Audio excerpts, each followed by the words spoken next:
Bonsoir, bienvenue. Merci d'être présent ce soir. Je vais vous demander de mettre vos téléphones en position silencieuse.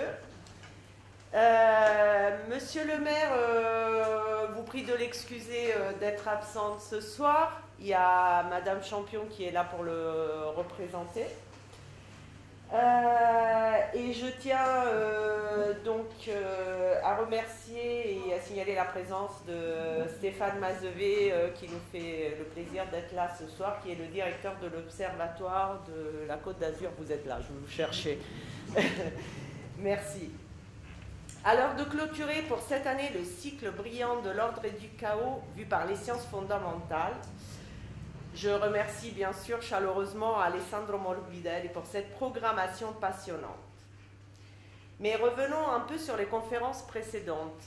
Comme d'habitude, les scientifiques nous ont surpris et fascinés dans leur capacité à chercher encore et toujours comment organiser les informations, comment détecter et comprendre les systèmes et les forces et natures si nombreuses qui président à l'émergence de la vie. Nous avons découvert que l'ordre et le chaos ne sont pas toujours antagonistes et que la notion de temporalité joue aussi un grand rôle. Nous avons joué avec les systèmes à 3 corps et navigué avec les archées. Quel voyage! Mais revenons sur Terre, cette chère planète sous nos pieds, aujourd'hui bien malmenée certes, mais au moins ça c'est du solide. En est-on si sûr? Que savons-nous aujourd'hui de son fonctionnement, depuis son noyau jusqu'au relief? Et que se passe-t-il réellement sous nos pieds? Les réponses nous seront apportées ce soir par Nicolas Coltis. Nicolas Coltis est professeur des universités... Là, c'est le moment où vous vérifiez bien ce que je dis. Nicolas Coltis est professeur des universités au département géosciences de l'École normale supérieure. Ses recherches portent sur la dynamique de la Terre profonde et ses liens avec la surface où nous vivons. Il travaille sur la technique des plaques, les mouvements dans le manteau terrestre, la limite entre le noyau et le manteau, mais aussi sur l'histoire de la planète et notamment son évolution pendant sa jeunesse. Co-auteur de 89 articles d'ouvrages universitaires et de vulgarisation scientifique, directeur d'une quinzaine de thèses et président du jury d'OTAN, notre jour scientifique vient partager généreusement ses connaissances et répondre à nos interrogations. Chaotique ou déterministe, la dynamique interne de la Terre est bouleversante. Donc merci d'être là. Et donc c'est la dernière conférence. Pour ceux qui en auraient manqué quelques-unes, vous pouvez le retrouver donc sur la page du YouTube et vous trouvez les liens en passant par le portail de la médiathèque dans la rubrique Sciences de l'univers. Vous avez le lien. Pour celle-là, il faudra attendre juste qu'on la mette en ligne. Je pense un petit montage. Voilà, merci et je vous laisse la parole. Merci.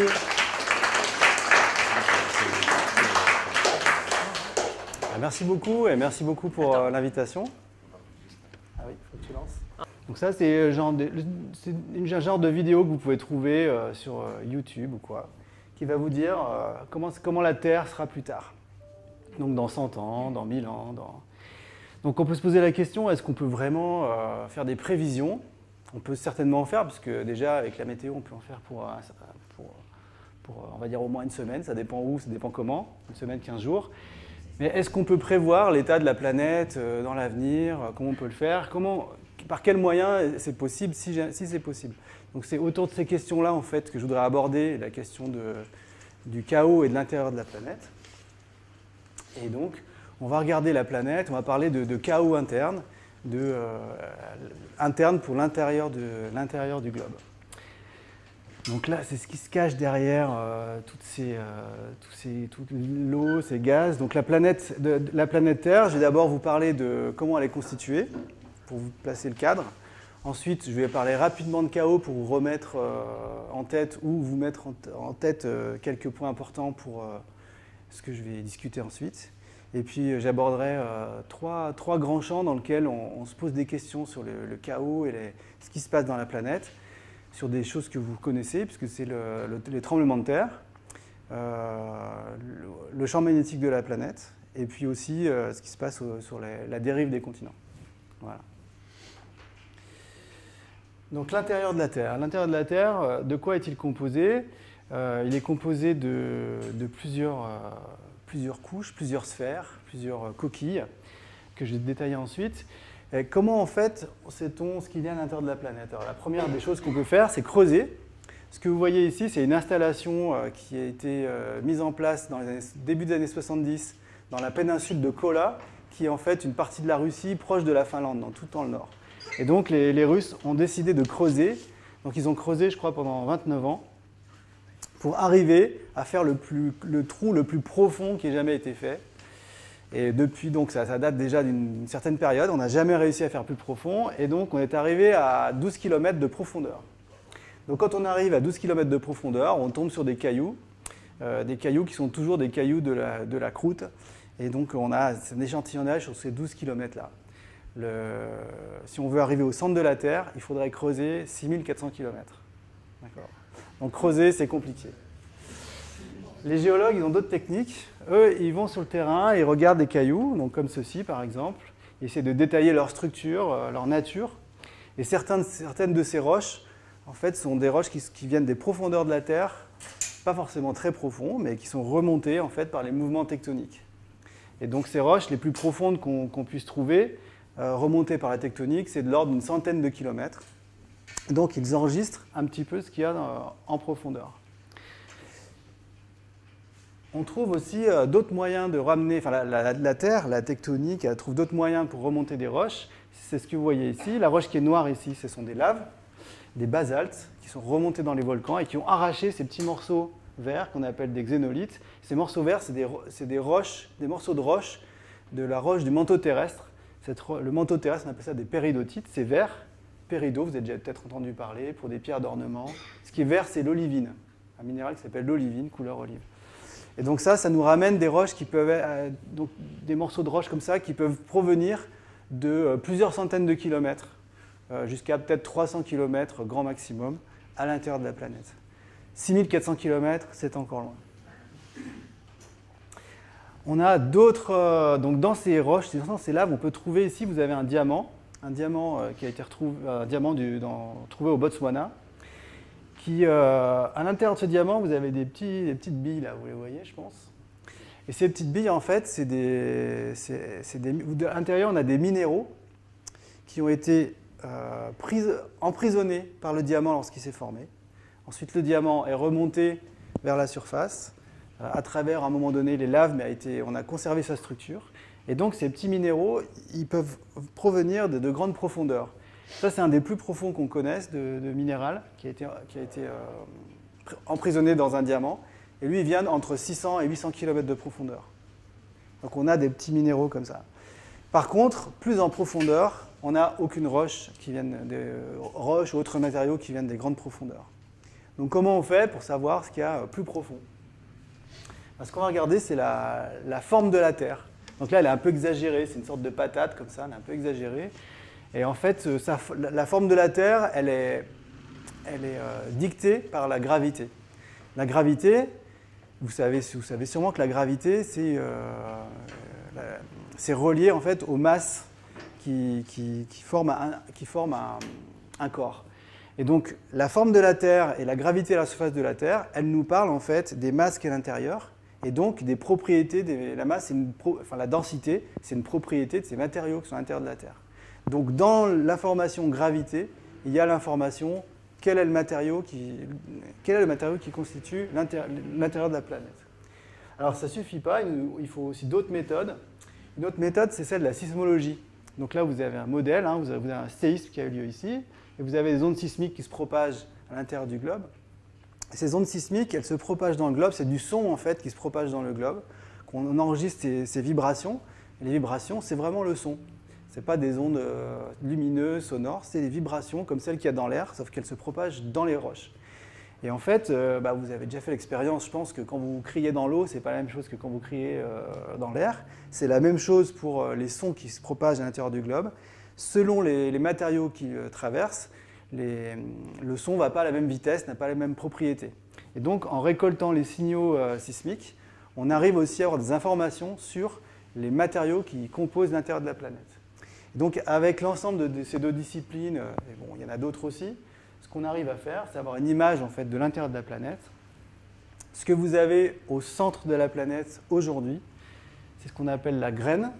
C'est en fait comme une petite planète qui est en gros comme la Lune et qui est faite de métal quasiment pur, mais avec un peu de nickel, fer, un peu de nickel. Ce que vous avez autour, c'est ce qu'on appelle le noyau externe. Donc c'est une couche qui est liquide et qui est composée de métaux, principalement du fer à plus de 80%, un peu de nickel. La taille du noyau, là, c'est à peu près 3500 km. Et donc, c'est en gros la taille de Mars. Donc, on a la Lune, Mars, et ensuite on a la Terre. Ce qui reste ici, c'est composé de roches. Ces roches comme vertes, là, que je vous ai montré tout à l'heure, les péridotites. Alors, elles se transforment avec la pression et tout. C'est le manteau terrestre, c'est formé de ça. Et donc, ça, c'est à peu près 3000 km d'épaisseur. Et on a la croûte qui est soit océanique, soit continentale. La croûte continentale, c'est fait de roches un peu comme les granites. Et ça, c'est maximum, c'est en moyenne 30 km et c'est au maximum 80 km sous l'Himalaya. Voilà. Ça, c'est l'intérieur de la planète. Donc, le deuxième élément, c'est le chaos. Donc, là, vous avez une image du film du Seigneur des Anneaux. Chaos, pourquoi j'ai mis cette image? Parce qu'en fait, le chaos réfère souvent à est-ce qu'on est capable de... en gros, on est incapable de prédire comment un système va évoluer. Donc on va souvent dire c'est chaotique. Maintenant, il y a plusieurs types de chaos. Un chaos qu'on peut appeler stochastique, c'est-à-dire qu'en fait, on aura un système qui serait impossible à prédire parce qu'il est composé de tellement d'éléments qui nous sont inconnus, et voire même des règles en fait, qui régissent la dynamique de système qui nous sont inconnues, que du coup, c'est chaotique. On est pas forcément, on n'est pas capable de le prévoir, mais on n'est pas capable de le prévoir parce qu'en fait, on n'a pas toutes les règles, on a beaucoup de choses qui nous échappent, voilà, qui sont essentielles. Pour ça, j'ai mis une petite foule avec plein de gens, parce qu'on est incapable, a priori, si vous le regardez, il y en a qui ne bougent pas, il y en a qui bougent, qu'est-ce qu'ils font, enfin, il faudrait savoir tout ce qui se passe, on est incapable, il y a trop d'informations. Par contre, il y a un autre type de chaos qu'on appelle le chaos déterministe, qui en fait, lui, est relié à complètement autre chose. Là, on connaît les règles parfaitement. Parfois, cette règle, elle dépend même que d'une seule information, que d'un seul paramètre. Par contre, ce paramètre, si on a une petite incertitude sur ce paramètre, la prévision, en fait, devient compliquée après un horizon de prédiction. Donc, quand c'est un chaos stochastique, en général, on est incapable de prédire carrément. Par contre, quand c'est un chaos déterministe, là, c'est notre capacité à connaître les paramètres de ces règles qui va donner un horizon de prédiction. Donc pour la météo, par exemple, on a un horizon de prédiction actuel de 15 ans. Si on était capable de connaître parfaitement l'état du... 15 jours, pardon. Merci. Ouais. Mais si on était capable de connaître parfaitement les paramètres du système, on devrait pouvoir étendre la prédiction. Ça, mais en même temps, sur les règles de la météo, il y a des aspects que nous, on ne connaît pas non plus, qui interviennent aussi, et qui fait que de toute manière, il y a toujours un moment donné, quand on a des systèmes naturels, il y a toujours un moment donné où l'aspect stochastique intervient.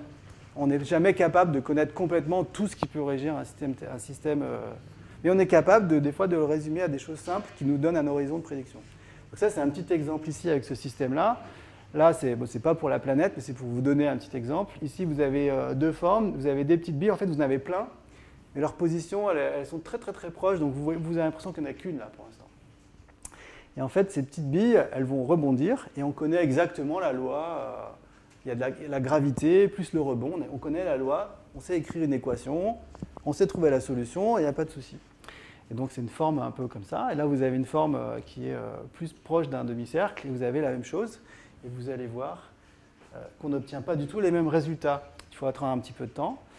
Mais celle que vous avez en haut, en fait, là, vous avez donc le même système à une petite différence près. En haut, ce n'est pas du tout un système chaotique, même si c'est la même équation. Ce n'est pas un régime chaotique. Par contre, en bas, vous commencez à avoir les balles qui commencent à avoir des trajectoires différentes. Et là, en fait, on est dans un régime chaotique. Et donc, ce que vous allez voir petit à petit, c'est que des petites billes qui étaient au départ quasiment à la même position après, elles vont dans des directions complètement différentes. Ce qui veut dire qu'en fait, si on est, même dans un système comme ça, très simple, si on a une incertitude sur la position de la bille au départ, eh bien, si on attend un certain temps, on sera plus capable de prédire où elle est censée arriver, quoi. Voilà, vous voyez? Donc ça, c'est un système chaotique. Ça, c'est pas chaotique. Donc ça, c'est le chaos déterministe. Alors, j'aime bien montrer cette image-là. Chaos déterministe, stochastique, c'est pas tellement la question, mais c'est pour dire qu'en fait, dans un système qui est, on va dire, complexe, c'est pas, même si on est incapable de faire des prédictions, ou si on a un horizon de prédiction limité, c'est pas pour ça qu'on n'a pas de structure. Donc là, vous voyez un vol d'oiseaux où on voit qu'il y a de la structure d'ensemble. Donc c'est ce qu'on vous dit quand il y a de l'ordre aussi, il y a du désordre, de l'ordre, c'est que bien qu'un système soit on puisse difficilement le prévoir, à l'intérieur, ça n'empêche pas qu'il peut y avoir de la structure, des choses en fait qu'on arrive à observer, même si la prédiction est difficile. Alors les tremblements de terre. Les tremblements de terre, je pense que vous avez une bonne notion ici dans la région de ce que ça peut être.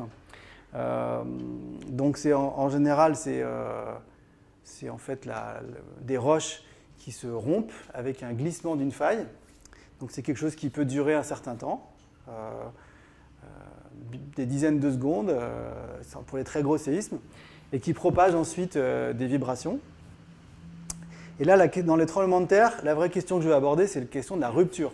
Ce n'est pas comment les ondes sismiques se propagent. C'est surtout sur la rupture.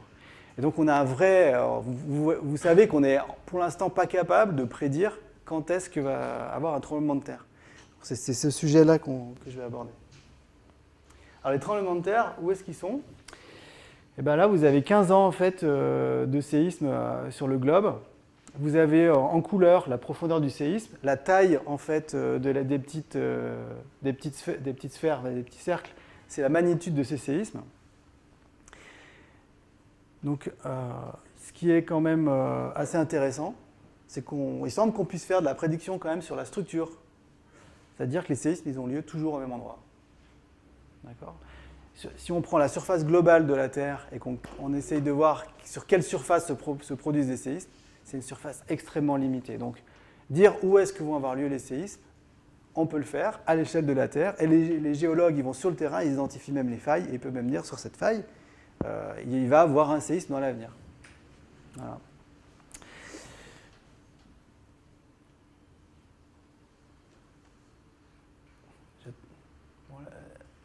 Peut-être que je vais aller à la fin, juste pour vous montrer.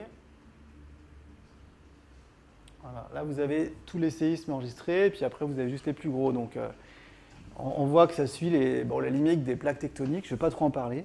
Mais du coup, voilà, on a quand même une structure. Alors, est-ce qu'on est capable de prévoir les séismes ou pas? Là, je vous montre une petite image d'un café à Parkfield. Voilà, c'est Earthquake Capital of the World. C'est en gros la capitale des tremblements de terre. Pourquoi? Parce qu'en fait, il y a des tremblements. C'est un endroit où on pensait qu'on allait pouvoir prédire le tremblement de terre. Donc, il y a eu plusieurs tremblements de terre de magnitude 6. Donc, c'est quand même déjà des tremblements de terre importants. Donc je crois que le premier c'est 1866. J'ai oublié un peu le date après, mais ce qu'on voit c'est que ici vous avez en gros le nombre de séismes. Ici vous avez le temps. Et en fait, on dirait que tous les 22 ans, presque autour de tous les 22 ans, il va y avoir un séisme. Donc en fait, les scientifiques, ils ont travaillé un peu sur les observations et ils ont proposé une période pendant laquelle un séisme de magnitude 6 devrait arriver à Parkfield. C'était au plus tard, je crois, 1993. 1993, 94, 95. Il a fallu attendre, je crois que c'est le 28 septembre 2004, autour de 10 heures, pour qu'il y ait un gros séisme. Donc en fait, la prédiction, on n'a même pas réussi à prévoir. C'était pas très loin. Donc c'était quand même une avancée à l'époque pour les géophysiciens de pouvoir filtrer tout ça et arriver à faire une prédiction qui n'était pas si mauvaise, mais quand même, on n'a pas réussi à la faire. Donc, qu'est-ce qui nous empêche de prédire quand est-ce que vont avoir lieu les tremblements de terre? Donc il y a deux grandes théories qui s'affrontent. Avant ça, je voulais quand même montrer encore une fois l'ordre dans le désordre. Donc, parce que Parkfield c'est bien, mais il y a d'autres endroits où c'est beaucoup plus dur, où on n'arrive pas du tout à pouvoir même envisager de faire une prévision. Ce que vous avez sur cette carte, je vous montre ça, ça va peut-être un peu compliqué, mais c'est pas grave, je vais vous expliquer. Ce que vous avez ici, c'est la magnitude des séismes. Donc là, c'est les petits séismes en gros. Et là, c'est les énormes séismes ici. Il faut savoir que quand on augmente d'un la magnitude, c'est un séisme qui est en gros multiplié par 10 l'intensité du séisme. Ici, ce que vous avez, c'est le nombre de séismes par an. Donc vous avez plein de séismes, plein de petits séismes par an et très peu de gros séismes. Mais ce qui est important ici, c'est que vous voyez, c'est la droite. C'est pour ça que je vous montre ça. On a l'impression que ça suit une droite, presque.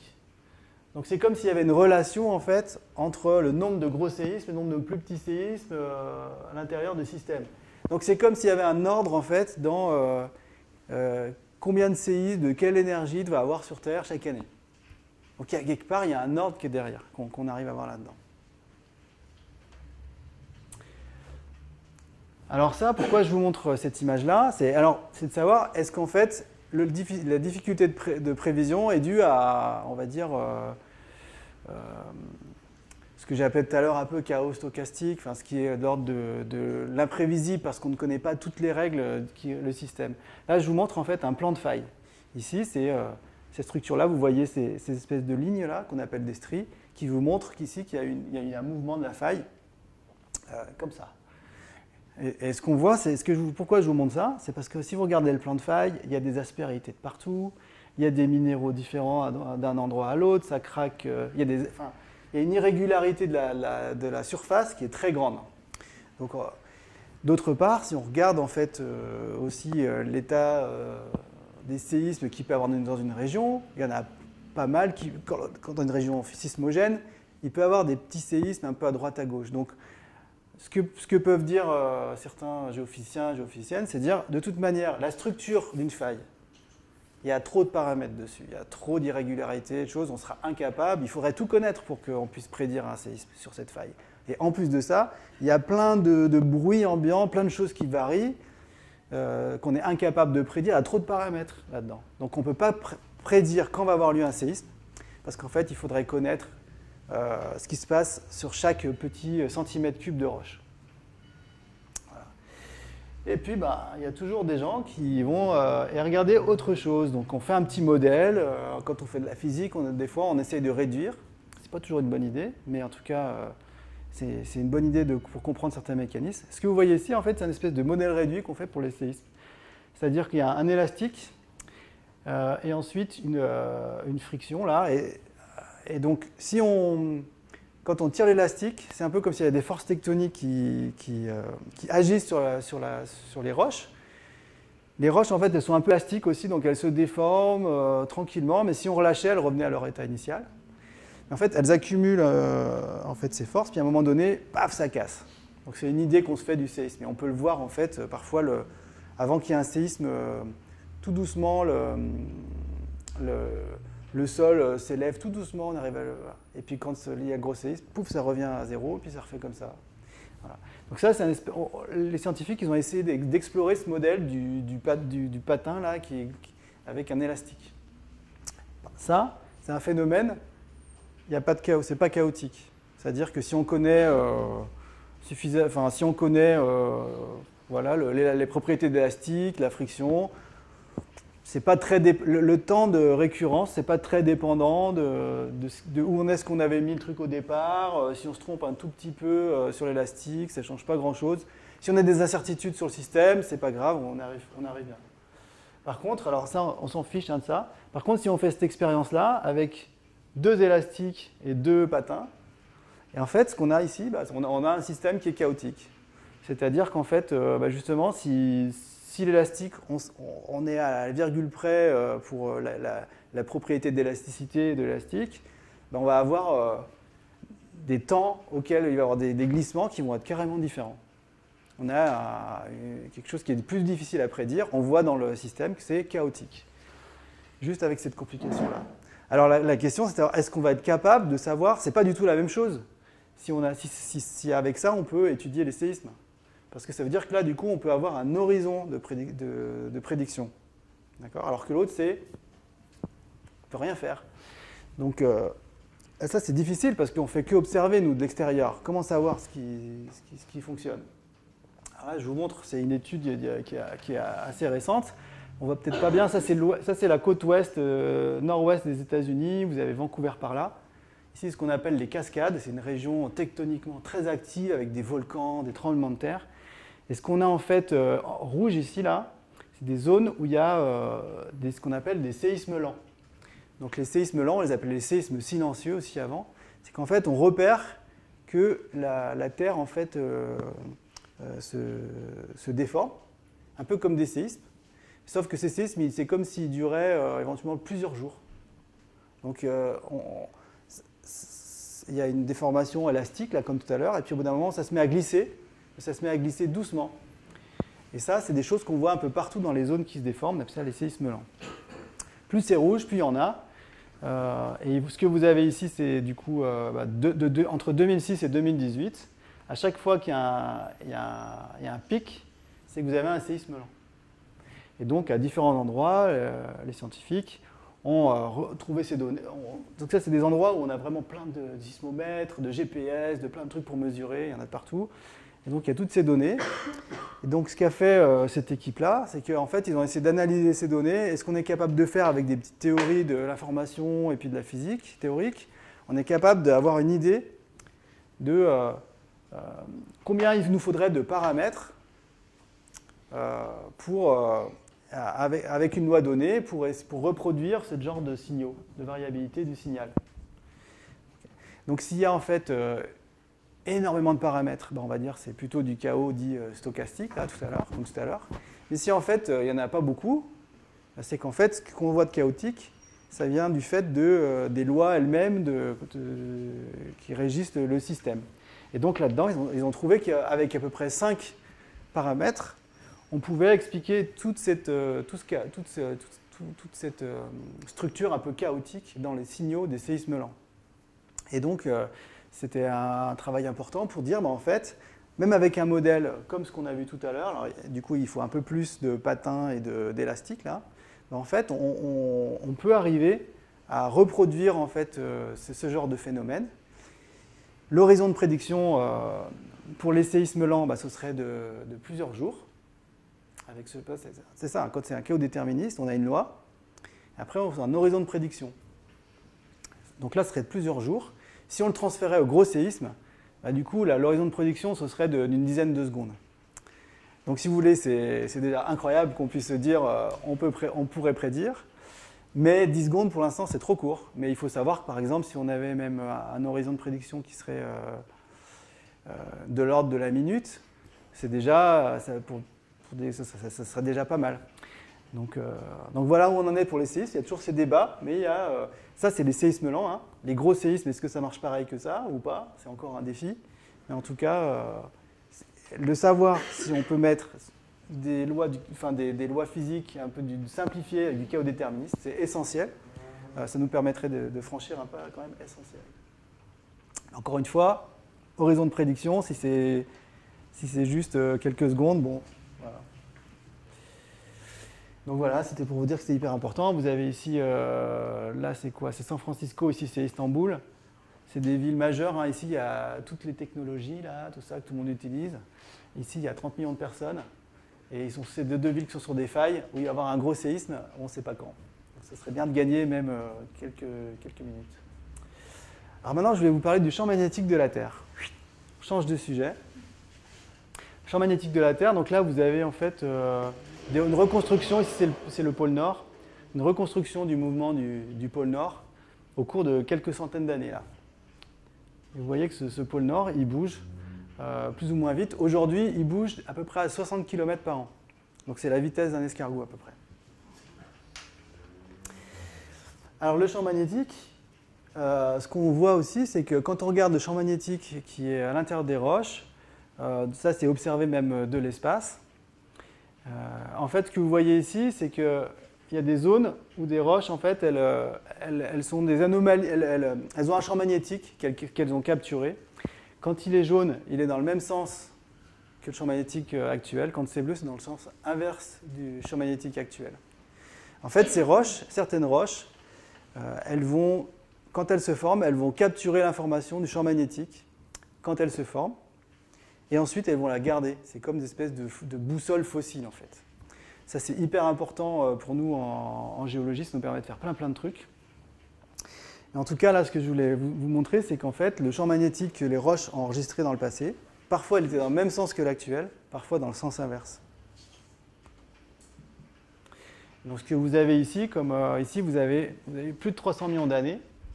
Donc là, le temps, c'est plus de 300 millions d'années. À chaque fois qu'il y a une barre noire, c'est que dans les roches, le champ magnétique enregistré, à l'époque, le champ était dans le même sens qu'aujourd'hui. Par contre, quand c'est blanc, le pôle nord aujourd'hui, c'était un pôle sud, dans l'autre sens. Donc vous avez plein d'inversions du champ magnétique.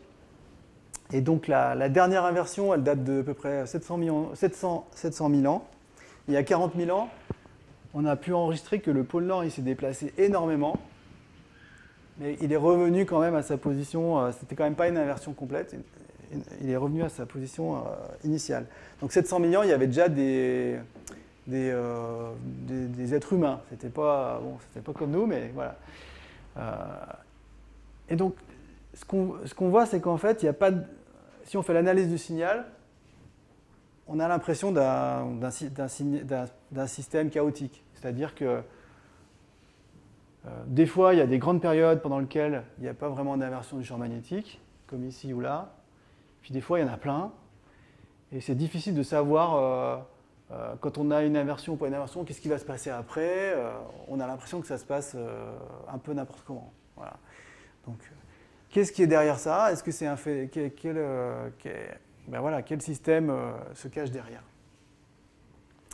Alors déjà, quelle est l'origine du champ magnétique? Alors, est-ce que le champ magnétique, c'est un aimant? Le noyau de la Terre serait un aimant, par exemple. Je ne sais pas ce que vous en pensez. Le noyau de la Terre, c'est fait de fer, là, à l'intérieur, fer liquide et à la graine. Est-ce que pour vous, le noyau de la Terre pourrait être un aimant?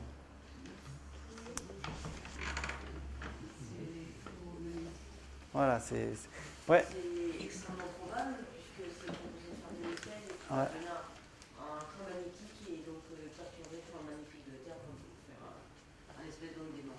Ouais. Alors la raison voilà, pour laquelle, donc là oui, c'est bien que ça devienne à l'idée. Pourquoi je montre ce petit film, en fait, cette petite vidéo? Je vous montre des laves ici. Ces laves, en fait, elles sont à plus de 1000 degrés. Ce que ça vous dit, c'est que les roches qui sortent du manteau de la Terre, de l'intérieur de la Terre, elles sont à plus de 1000 degrés. On prend n'importe quel matériau magnétique qui peut enregistrer un champ magnétique. En fait, il va perdre son aimantation à ces températures-là. Donc en fait, l'intérieur de la Terre est tellement chaud qu'en fait, il n'y a pas de possibilité d'avoir un aimant. Voilà. Donc il faut trouver un autre phénomène, comme vous disiez. Les phénomènes auxquels on fait appel, c'est donc le phénomène de dynamo. Donc là, vous avez un petit exemple de dynamo. Alors qu'est-ce que c'est qu'une dynamo? C'est un champ magnétique, en fait, c'est des courants électriques qui varient. Et donc, le noyau terrestre, même s'il ne peut pas être un aimant, il est conducteur. Donc il peut conduire les courants électriques. Et si on a des courants électriques qui sont en mouvement, si ces mouvements sont structurés d'une bonne manière, alors ils peuvent s'auto-amplifier et générer en fait un champ magnétique. Donc à la manière d'une dynamo, il faut en tout cas, en gros des conducteurs en mouvement. Et ça, un noyau liquide fait de métaux, s'il y a des mouvements dans ce noyau liquide, alors théoriquement, on peut créer une dynamo. Alors ce qui se passe, c'est que ce n'est pas dans tous les cas. On ne peut pas automatiquement faire une dynamo si on a du métal qui est en mouvement. Voilà. Et bon, pour la Terre, il semble que ça puisse être le cas. En tout cas, on sait que le champ magnétique il est d'origine interne. Donc voilà, c'est une dynamo. Alors comment ça marche ces dynamos? D'abord, ce qui est intéressant, c'est que des dynamos, on sait en faire de plein de manières. Là, vous avez une dynamo expérimentale. En fait, on a deux disques métalliques qui sont reliés par une sorte de fil là. Et en fait, on fait tourner les disques, ça fait une dynamo. Et ça, c'est une dynamo d'un japonais qui s'appelle Rikitake. Et en fait, quand on tourne ces trucs-là, là, vous avez le champ magnétique en fonction du temps, là, qu'on enregistre. Et en fait, on voit que ce champ magnétique, bah, des fois il est dans un sens, des fois il est dans l'autre sens, des fois il est dans un sens, des fois il est dans l'autre sens, et de manière chaotique. Donc en fait, on a déjà une espèce de modèle réduit de dynamo qui nous produit lui-même des inversions du champ magnétique alors qu'on tourne toujours dans le même sens. Voilà. Donc il y a quelque part dans la structure des équations du magnétisme, de l'électromagnétisme, une possibilité d'avoir des inversions du champ magnétique sans forcément complètement renverser les phénomènes qui se passent, ou alors sans qu'il y ait l'intervention de phénomènes extérieurs. Donc après, les géophysiciennes, ils ont essayé de modéliser, soit en expérience dans leur laboratoire avec des fluides qui sont des conducteurs, soit je vous montre ça parce que c'est plus visuel qu'une expérience, que c'est une boule qui est fermée, on ne voit pas ce qu'il y a dedans qui tourne. Mais en fait, on a essayé de modéliser quels étaient les écoulements qu'il y a à l'intérieur de ce noyau de fer liquide, et puis de voir quel est le champ magnétique qui peut être produit et est-ce qu'il peut s'inverser. Donc juste pour information, la fluidité, la viscosité, la fluidité du noyau externe, fait de métal, densité énorme, hein, c'est 10 tonnes par mètre cube, c'est la même fluidité que celle de l'eau. Donc les courants en fait, qu'il y a à l'intérieur du noyau externe, on peut les comparer aux courants qu'il pourrait avoir dans l'océan, par exemple. Voilà. Et c'est des courants qui iraient à peu près à 60 km par an, puisque le pôle Nord il bouge de 60 km par an. Ça, c'est beaucoup plus rapide, par exemple, que les mouvements de la tectonique des plaques, qui sont de l'ordre du centimètre par an. Vos cheveux et vos ongles ils poussent à peu près à cette vitesse. Voilà, donc l'escargot, il va plus vite que vos cheveux. Et donc, ce que vous avez ici, c'est ces structures, en fait. Alors, c'est difficile à... Bon, c'est une belle image. Qu'est-ce qu'elle veut dire? Le noyau, en fait, il tourne. La Terre tourne et ça structure beaucoup de l'écoulement du noyau. Ça fait des grandes colonnes, comme ça, des grands vortex, là, qui s'alignent avec la rotation de la Terre. C'est pour ça qu'on a, en fait, un champ magnétique qui est globalement comme un dipôle. C'est-à-dire qu'on a un pôle nord, un pôle sud, on n'a pas 1000 pôles dans tous les sens. On voit que c'est aligné avec la rotation de la Terre. Donc cette rotation, elle aligne le champ magnétique. Et ensuite, on a des courants quand même qui sont compliqués à l'intérieur du noyau. Là, je vous montre une simulation. Alors c'est une coupe des mouvements qu'il y a dans le noyau. C'est joli. C'est juste pour vous représenter. C'est difficile à voir et tout, mais c'est pour vous montrer en fait la vigueur de ces mouvements-là, les structures qu'il peut avoir à l'intérieur. C'est un écoulement qu'on dit turbulent. Enfin, même si on est capable, puisqu'on est capable de faire des modèles comme ça, c'est qu'on a des équations qui sont écrites, qui sont quelque part simples. Et lorsqu'on les résout avec les ordinateurs, ça nous donne plein de structures compliquées. Et alors quand on fait ce genre de choses, donc on fait ça depuis les années 80, eh bien en fait, voilà ce qu'on peut observer. Donc ce que vous avez ici, c'est le champ magnétique, encore une fois, là qui sort de... Là c'est la graine, dans mes souvenirs, ou peut-être pas, c'est peut-être... non, c'est peut-être ça doit être le noyau, ça c'est le noyau externe. Qu'est-ce qu'on voit ici? On voit que dans une dynamo comme ça, numérique, qui simule ce qui se passe dans le noyau, vous venez de voir une inversion des champs magnétiques qui s'est produite. Donc en 85, c'est la première fois qu'on a simulé ce genre de choses.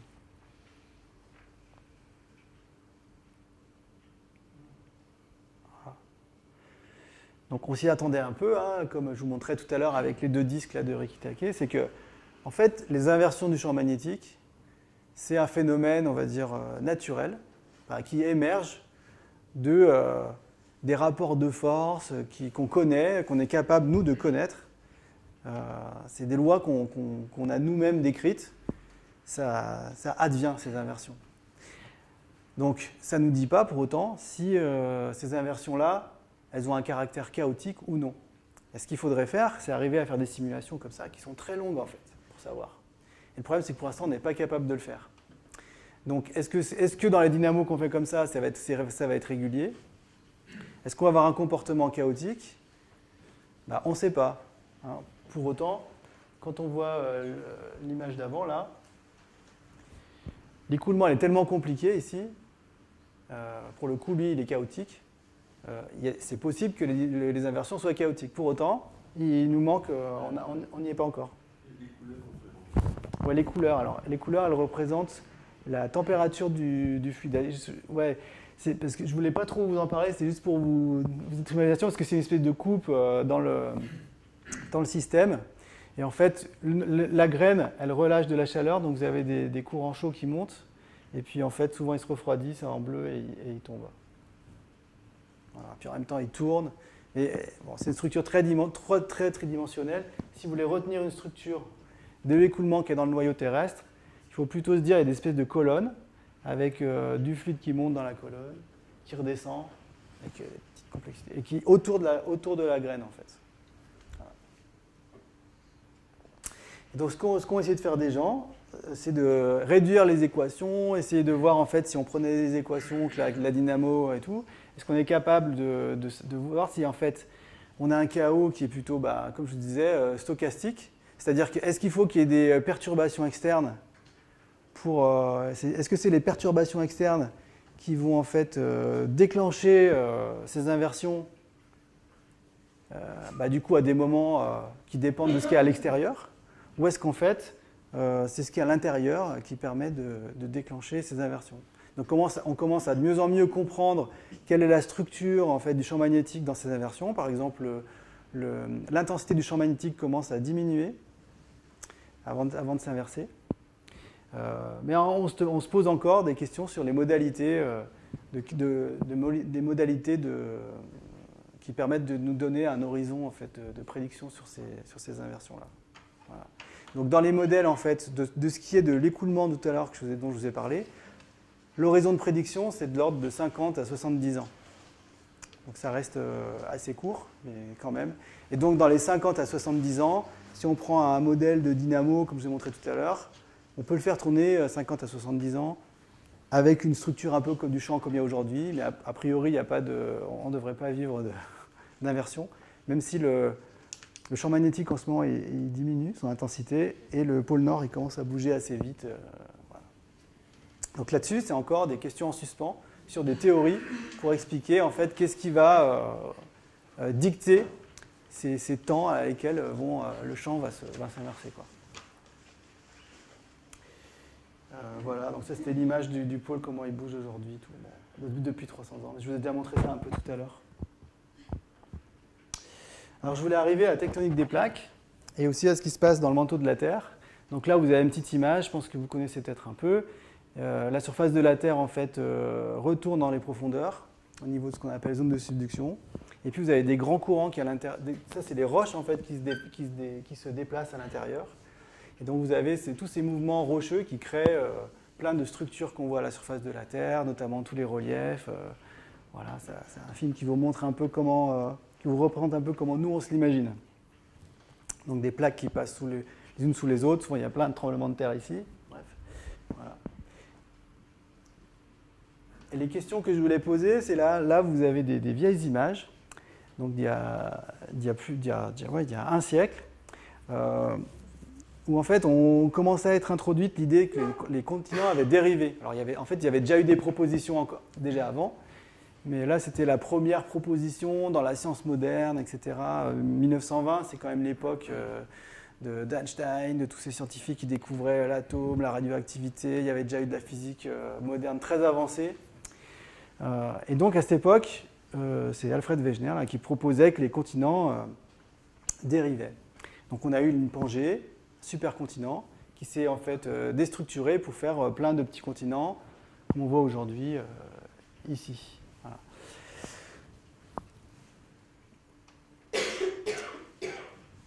Peu après, donc, il y a un autre scientifique qui était, je crois que c'était un Écossais, qui a proposé qu'en fait les continents ils dérivaient parce qu'en fait on avait des mouvements il y avait de la radioactivité dans les roches en dessous, et cette chaleur-là, elle devait bien s'échapper d'une manière ou d'une autre.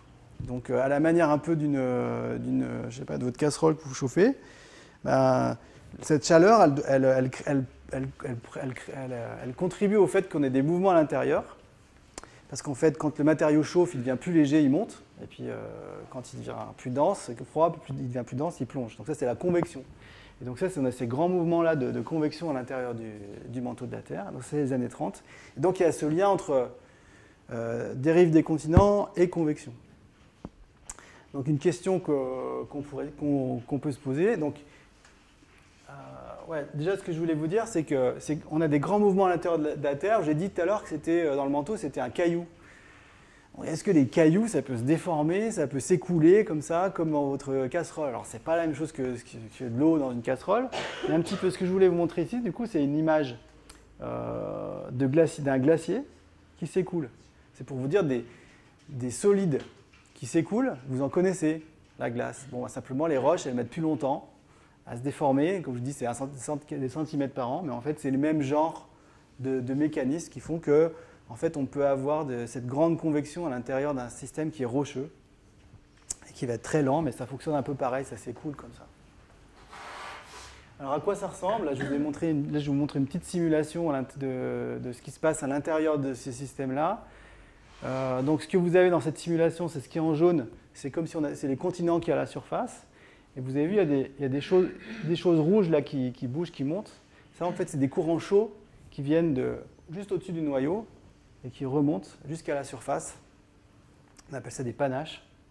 Et en fait, en haut d'un panache, vous avez en général un système volcanique important, comme Hawaï ou l'Islande.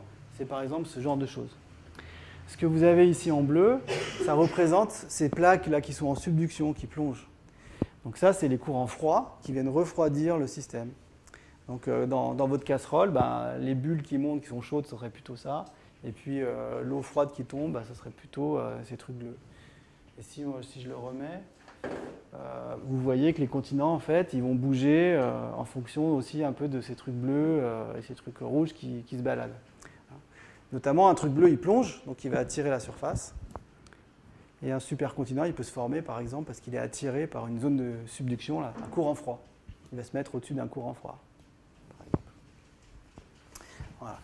Quand on étudie, donc quand on fait ces modèles-là, comme tout à l'heure, quand je vous montre des modèles numériques, c'est qu'en fait, on a écrit des lois. Donc après, on peut regarder si ces lois, en fait, elles produisent du chaos ou pas. Un système en convection, si on ne met pas beaucoup d'énergie, il est très régulier, il n'est pas chaotique. Si on augmente l'énergie, alors là, il commence à devenir en fait chaotique. L'écoulement qui est à l'intérieur, il est chaotique. C'est-à-dire qu'il faudrait, si on prend des positions de continents au départ un tout petit peu différentes, la manière dont ils vont dériver et vont se retrouver va être complètement différente. On n'est pas capable de le prédire comme il faut.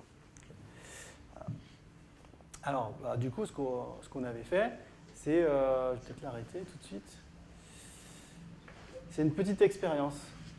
Donc là, on a pris 2 simulations. Vous voyez des formes de continents en bleu. Ce qui est en rouge ici, c'est les limites des plaques. Donc ça, c'est d'un côté, ça, c'est de l'autre côté. Là, on voit le continent Pangée. Là, on voit le super-océan qui est derrière. Ça, c'est le même modèle. Ça, c'est le même modèle. Ce qu'on a fait là, par exemple, c'est qu'on a mis des toutes petites perturbations, toutes petites différences, en fait, à l'intérieur par rapport à celui-là.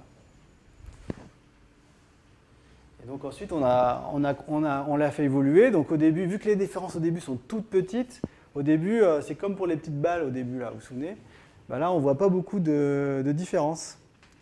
Et puis petit à petit, il y a des limites de plaques qui vont commencer à plus être trop pareilles, des nouvelles. Ici, vous en avez une qui est en train de naître, alors que là, elle naît peut-être d'une manière un peu différente. Ici, vous en avez une qui se passe. Là, c'est plutôt celle-ci qui se balade. Ici, vous en avez une, alors que là, vous n'en avez pas. Plus vous attendez, plus les différences vont être grandes, en fait.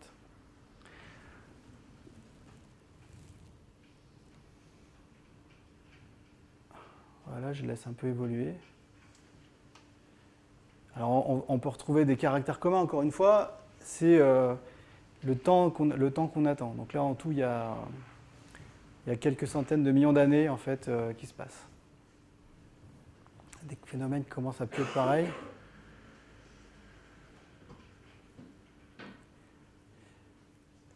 Voilà. Et donc là, vous avez même une belle plaque en cœur. Magnifique, pour terminer. Alors, il y a plusieurs trucs intéressants, c'est que là-dedans, on voit que les plaques, la tectonique des plaques, effectivement, ça change, c'est pas les mêmes. La position des continents ici, elle est finalement pas un petit peu différente, mais pas si différentes. Donc là, on peut calculer des horizons de prédiction, par exemple. Sur la tectonique des plaques, ici, en gros, dans le système, après, c'est un système simple. Si on prend un système un peu plus compliqué, en fait, les continents, ils vont un peu dans tous les sens aussi.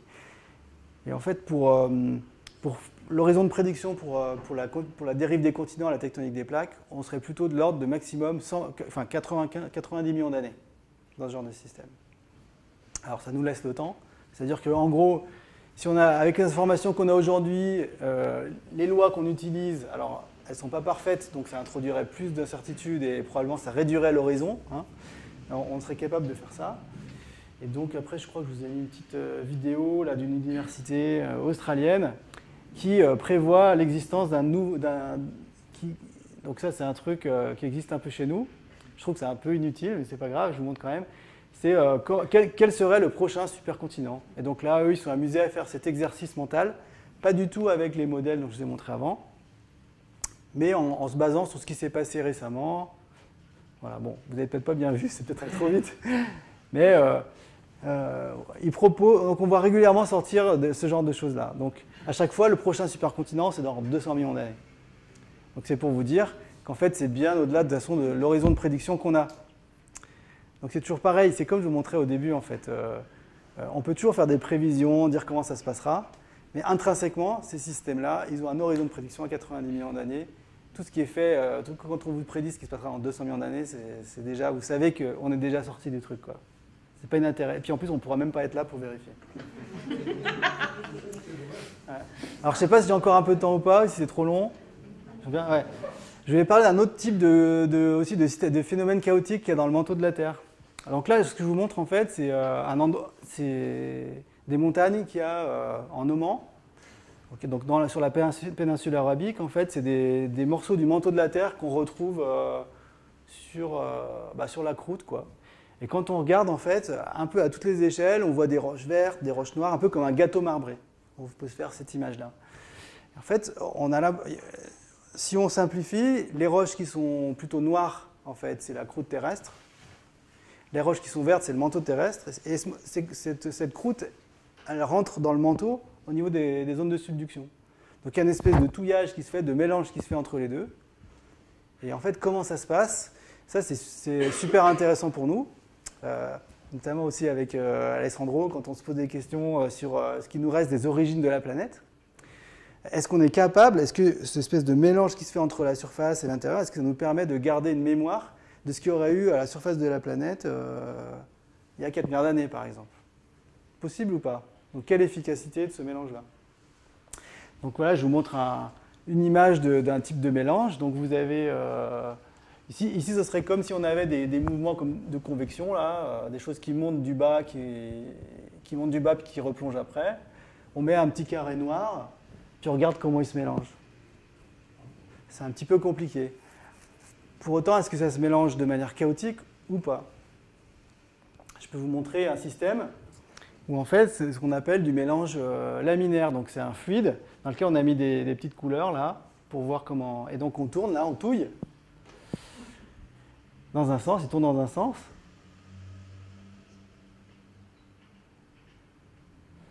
Et puis après, il va peut-être tourner dans l'autre. Ça serait bien.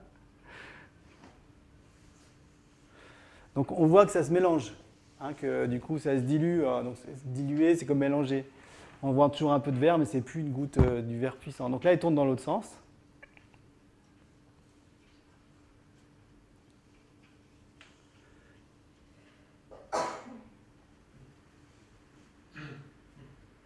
Et là, hop. Et c'est pas, là, j'ai pas inversé la vidéo. Hein, c'est l'expérience qui est comme ça. Donc on peut retrouver ce genre d'expérience. Donc en fait, selon l'écoulement qu'on induit et les propriétés l'écoulement qu'il y a dans le système, en gros, on a un mélange qui peut être dit ici laminaire. Ça se mélange très mal en fait.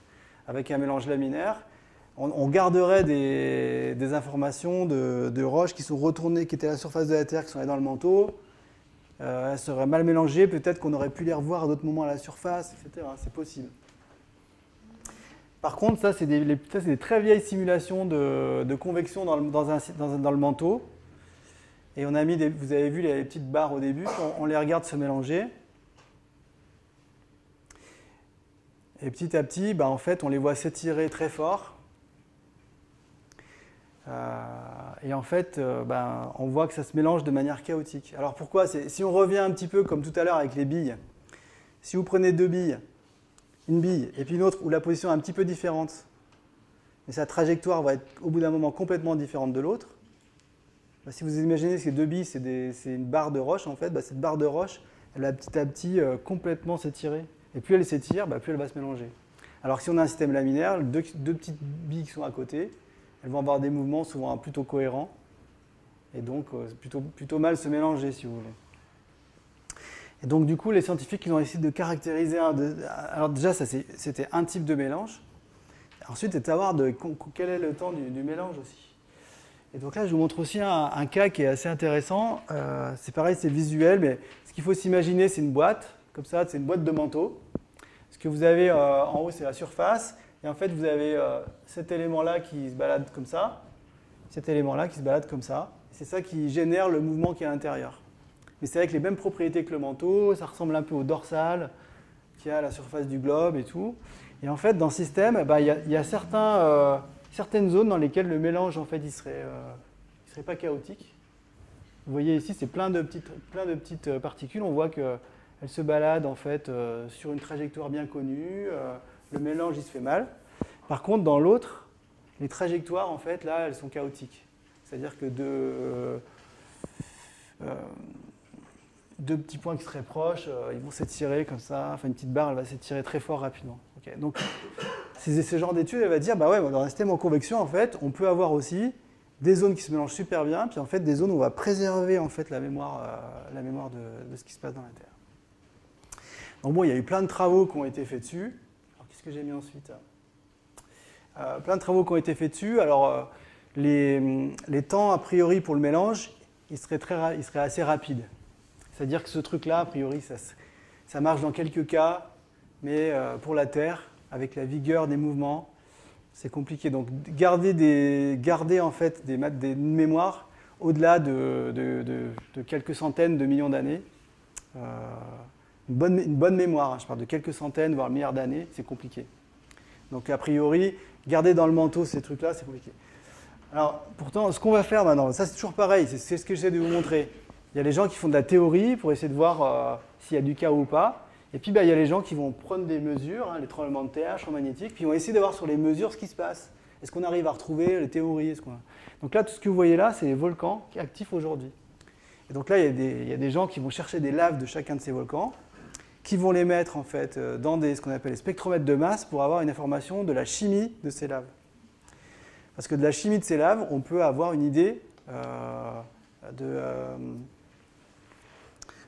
l'âge de la source de ces laves, de quand est-ce qu'elles ont été formées. Donc si tout est mélangé, le manteau il est jeune.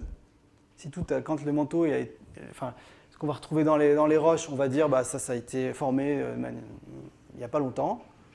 Je ne parle pas le magma, je parle de la roche qui va être fondue pour faire le magma. Vous me suivez ou pas? Non, ça y est. Bref. Et puis sinon on peut éventuellement trouver des roches où on se dit, tiens, là, le signal qu'on voit chimique, c'est un signal qui est très très vieux et on peut même des fois donner un âge.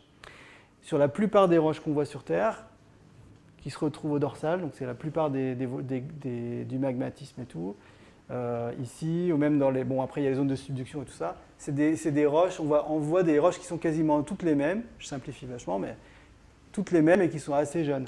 Par contre, il y a certains volcans qu'on retrouve, comme ici, ou l'Islande, Hawaï, qui correspondent en fait, a priori, aux volcans qu'on retrouve sous ces gros trucs qui montent rouges, là, je vous ai montré tout à l'heure, les panaches. Parfois, ici, on trouve des signaux où on a l'impression que c'est très très vieux, que ça peut même avoir plus de 4 milliards d'années.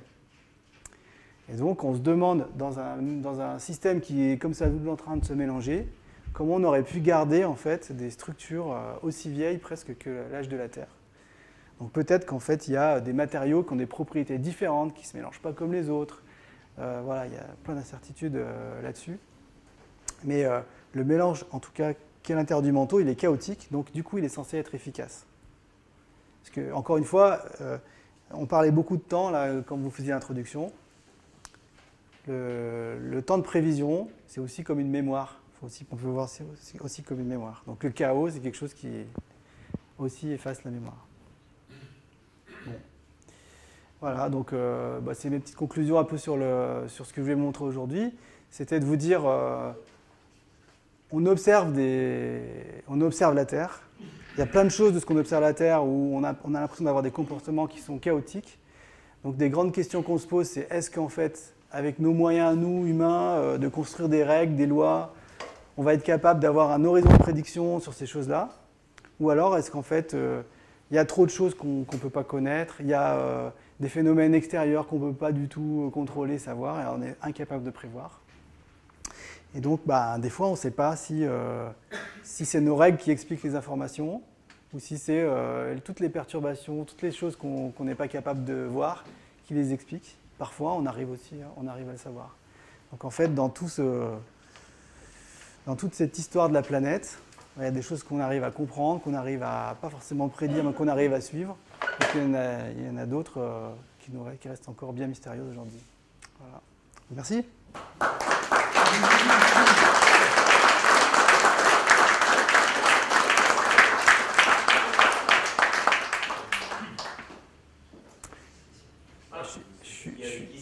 Je suis à vous si vous avez des questions. Ouais. Moi, c'est pour un point de compréhension par rapport à l'inversion des pôles magnétiques. Est-ce que vous pouvez me rappeler l'horizon, la durée? Parce que moi, bêtement, avec mes vieux souvenirs du collège, je suis plutôt béotien, par rapport à la boussole, l'orientation de la boussole est liée au phénomène des champs magnétiques terrestres. Voilà. Donc, si la période, donc l'horizon est long, on est stable. Et sinon, ça voudrait dire que si l'horizon est court, à ce moment-là, on pourrait avoir l'orientation au niveau de la boussole qui change périodiquement, voire à une haute fréquence, quoi. Alors, est-ce que vous pourriez me rappeler la durée, justement? Ouais. Donc déjà, en fait, si vous prenez des cartes, même topographiques, vous avez en fait le nord géographique et le nord magnétique. Et en fait, ce nord magnétique, il change. Donc, comme je l'ai dit, 60 km par an en ce moment, c'est beaucoup. Voilà. Alors, pardon ? 60. Aujourd'hui, après l'ordre de grandeur, c'est le champ magnétique qui bouge d'ordre de grandeur, une dizaine de kilomètres, sa structure change d'une dizaine de kilomètres par an. Et là, le pôle Nord, il bouge de plusieurs dizaines. Donc après, l'horizon de prédiction, c'est de l'ordre de 50-70 ans. Ça veut dire qu'on arrive à avoir... on pourrait prédire, on ne l'a pas encore fait, on pourrait prédire avec les informations qu'on a et nos modèles, nos théories, a priori, la structure de ce champ magnétique sur 50-70 ans. Pour autant, du coup, c'est une structure qui ressemble beaucoup à aujourd'hui. Les inversions du champ magnétique, est-ce qu'on capture la physique, ce qui est à l'œuvre pour les inversions du champ magnétique? Ça, on n'en est pas sûr, parce que comme je vous l'ai dit, ces inversions, on se demande si c'est forcé par, je ne sais pas moi, les variations du champ magnétique du Soleil qui interagissent avec le nôtre, les propriétés des roches et tout, ou si c'est les lois qu'on utilise pour faire la prévision, là, dont je parlais. Je ne sais pas si c'est clair ce que j'ai dit. Ça répond? Ça vous va? Ouais. Disons qu'on a très peu de retour de mesure du champ magnétique solaire pour savoir si éventuellement il ne serait pas à l'origine de l'inversion, de provoquer l'inversion du champ magnétique terrestre. Ouais. Parce que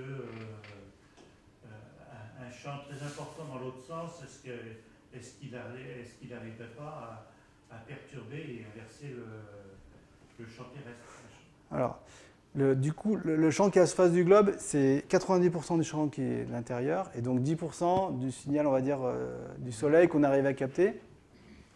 Est-ce que c'est le champ solaire ces variations qui généraient des inversions?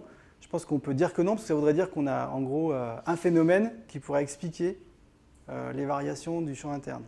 Donc quand je parlais de l'exemple du Soleil, c'est juste pour dire que c'est un des multiples facteurs dans le chaos stochastique. Ouais. super, ça marche. Est-ce qu'il y aurait des fossiles qui pourraient permettre de voir par leur variation une variation qui se produirait au moment d'une inversion? Ouais. Parce qu'apparemment, il ne s'annule pas complètement. Donc Ouais. la vie est protégée quand même. Ouais. Mais est-ce que on peut trouver des influences Alors, du champ des particules cosmiques qui arrivent sur Terre?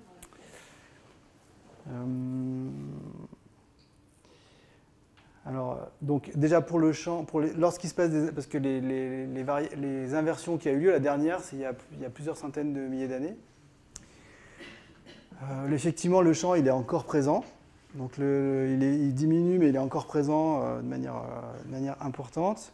On a des roches qui peuvent enregistrer en fait plus ou moins la transition, mais en fait, on n'en a pas assez à la surface du globe pour tout reconstruire comment le champ s'inverse. Après, j'ai pas bien vu, il y a une publication qui était sortie il n'y a pas si longtemps que ça sur des enregistrements, parce qu'il y a 42 000 ans, du coup, je vous ai parlé de cette excursion du champ magnétique là, et je crois qu'en fait, il y a eu des enregistrements qui ont pu être faits à partir d'arbres, ou je sais pas, alors il n'y a pas d'arbres, je crois, qui ont cet âge-là, donc je sais pas trop comment ils ont fait. Ça devait peut-être. Il y en a des arbres de 40 000 ans. Ouais, c'est ça. Alors du coup, ils ont fait ça à partir des arbres, du coup, et du coup, alors, vous pouvez retrouver à mon avis des articles dessus j'ai plus assez en mémoire, qui détaillent ce qui s'est passé à ce moment-là pour l'environnement, en fait, où il y avait des impacts. Voilà. Parce que c'est dans le fantasme, dans le public, si le champ Ouais. magnétique Ouais. s'inverse, les oiseaux vont être désorientés. Ouais, carrément. Après, c'est pareil, vu que j'en profite, vu qu'on a des spécialistes des mondes lointains, on trouve même des publications en fait, sur des liens entre la biodiversification et les supernovas. Voilà, donc... alors je ne sais pas ce que ça vaut du tout, mais en tout cas, ça reste... après, c'est pareil, il y a une corrélation et tout ça, mais voilà. Donc il y a toujours quand même des questions qui se posent sur les relations entre les mutations et puis les rayonnements, etc. Moi, j'y connais rien là-dessus. En tout cas, sur le rayonnement solaire, par contre, il va jouer sur l'environnement, sur le climat, et donc il y a une partie de ce rayonnement qui quand même est conditionnée par le champ magnétique de la Terre. Mais il est vrai que le champ magnétique est en train de s'affaiblir. Ouais. Depuis combien de temps? Alors, je ne sais plus combien de temps. Depuis au moins, ouais, des décennies, ouais. Ouais, je pense, ouais. Et il y a eu aussi sur les journaux une chose qui est sortie sur les changements de la rotation du noyau.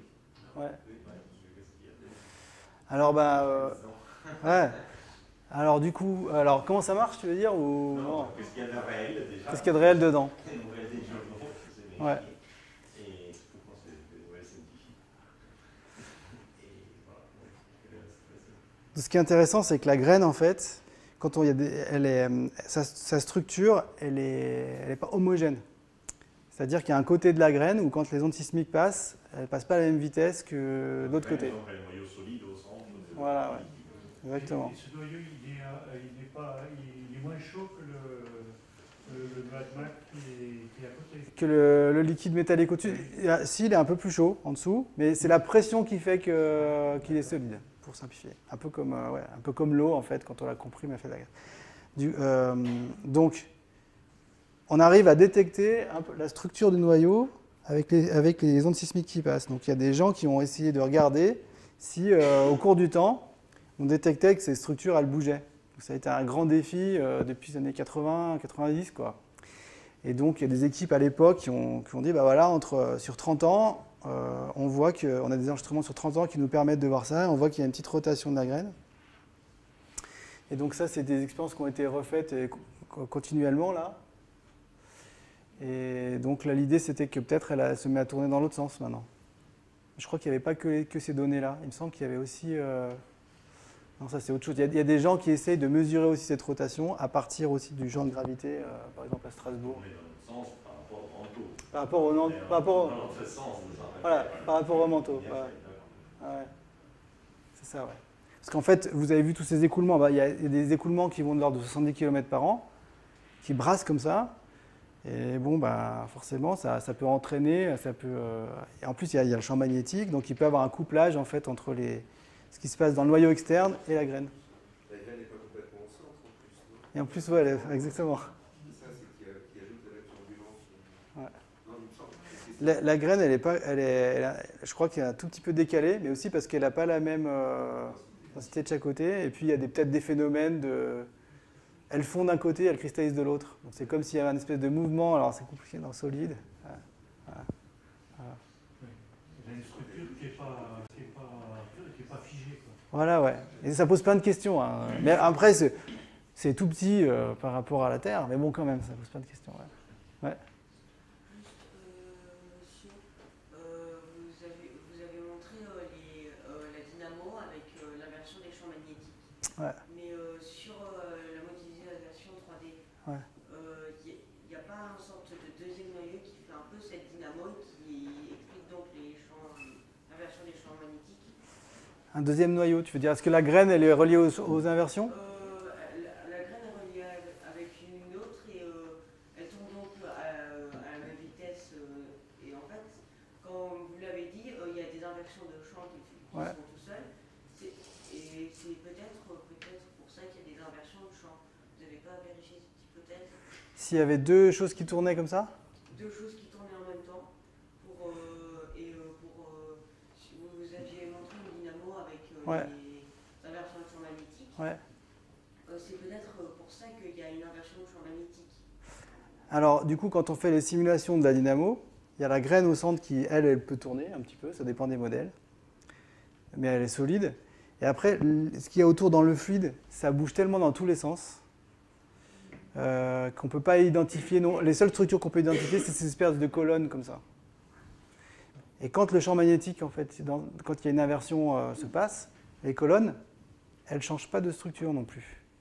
Donc dire que ça va être des grands changements de comment les trucs tournent à l'intérieur... Non, c'est pas ça que tu dis? Puisque dans la dynamo, vous avez dit Ah oui, oui. qu'on Voilà, c'est ce que je veux dire. dans le Exactement. même sens et que ça faisait tout seul des inversions de champ. Ouais. Donc c'est peut-être... Ouais. Alors, trouver une causalité dans un système comme ça qui est aussi compliqué, souvent c'est genre ça sert à rien. Parce qu'en fait, c'est les multiples, même, bon, bah là on a des lois pour le régler, c'est les multiples interactions dans le système qui produisent un résultat à la fin. On ne pourra jamais dire, a priori, enfin jamais, il ne faut jamais dire jamais, là, avec la science et tout, mais en tout cas aujourd'hui, on ne peut pas relier l'inversion à une causalité, un phénomène qui est en train de se passer. C'est comme pour le climat. On peut juste dire, bah, quand il y a une inversion, il se passe ça. On ne peut pas dire c'est ça qui est la cause de l'inversion. Tu vois ce que je veux dire? Ça peut faire un bon sujet de TPE, ça. C'est pas mal, ouais. Avec la petite dynamo de Ritake, là. Rikitake. Ouais. Au départ, vous avez donné une profondeur par rapport aux pierres que vous dites qui ont été retrouvées. Ouais. Comme les petits points noirs dans le diamant, etc. Ouais. Mais comment vous pouvez donner des profondeurs si on ne sait pas? Super intéressant. Alors comment on fait? En fait, les minéraux, les matériaux qu'on retrouve à la surface, on peut aussi les prendre, les amener dans un laboratoire, les chauffer, les comprimer, leur faire plein de trucs comme ça. Et en fait, ce qu'on se rend compte, c'est que les minéraux qu'on va retrouver dans les diamants, c'est en gros l'olivine qu'on trouve en surface, mais qu'on doit comprimer à des pressions qui correspondent à 600 km de profondeur. Voilà. Donc en fait, il y a des minéraux qui arrivent à rompre. Soit c'est parce que le diamant en fait garde une certaine pression en fait à l'intérieur et préserve le matériau. Donc ça c'est tout un champ en fait de la géologie de retrouver en fait ces pressions à partir des matériaux qu'on retrouve en surface qui ont préservé en fait leur structure même s'ils sont remontés. Donc on fait des expériences, des calculs pour relier les propriétés d'un matériau et sa pression, sa température. Voilà.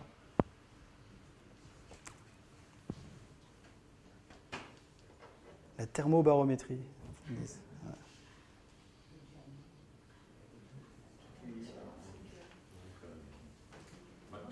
Oui, je l'avais lu, je ne sais pas si je crois que c'est dans le livre de Masweg, mais je ne suis pas sûr, il y a un cycle de 500 millions d'années sur la formation d'un supercontinent, des constructions de formation d'un nouveau continent. Ouais. C'est ça, c'est 500. Alors, bon, ça pourrait, mais c'est une certaine régularité. Alors, on n'a pas beaucoup de supercontinents sur Terre. En tout cas, on a l'impression qu'il y a une espèce de régularité un peu comme ça. Ouais. Alors, toujours, c'est une régularité un peu statistique, c'est jamais exactement la même. Mais et on a, pour des supercontinents, je crois qu'on doit avoir 4 grands événements. Donc, du coup, il y a toujours les partisans de ceux qui vont dire il y a une grande régularité dans le système, ça se forme toujours comme ça, donc le prochain va se former comme ça, c'est ce que je vous ai montré. Et puis les autres un peu comme moi, quoi. On a en fait un système qui est chaotique, qui est complexe, mais qui pour autant a une structure. Et donc peuvent émerger des formes, en fait, même si elles ne sont jamais complètement régulières. Donc ça pourrait être le cas. Et dans l'histoire de la Terre, c'est des moments assez importants aussi de changement des environnements. Par exemple, là on a eu la Pangée, mais dans le supercontinent précédent qui s'appelait Rodinia, qui était vers 800 millions d'années par là, en fait, à la fin de la vie de ce supercontinent, la Terre est devenue complètement englacée. On pense que c'est parce que ce supercontinent s'était formé vers les tropiques. Un supercontinent, ça forme des grandes montagnes. Et en fait, dans les tropiques, c'est là où il fait chaud, il y a plein de pluie, donc en fait, on a des grandes réactions entre les pluies, les roches. On peut capturer le CO2 de l'atmosphère dans les roches, parce que c'était formé là. Voilà. Donc, ces cycles-là, ils sont importants sur la dynamique du climat à long terme et tout ça. Ouais. Je vous ai glissé un truc de climat là, paf. Merci.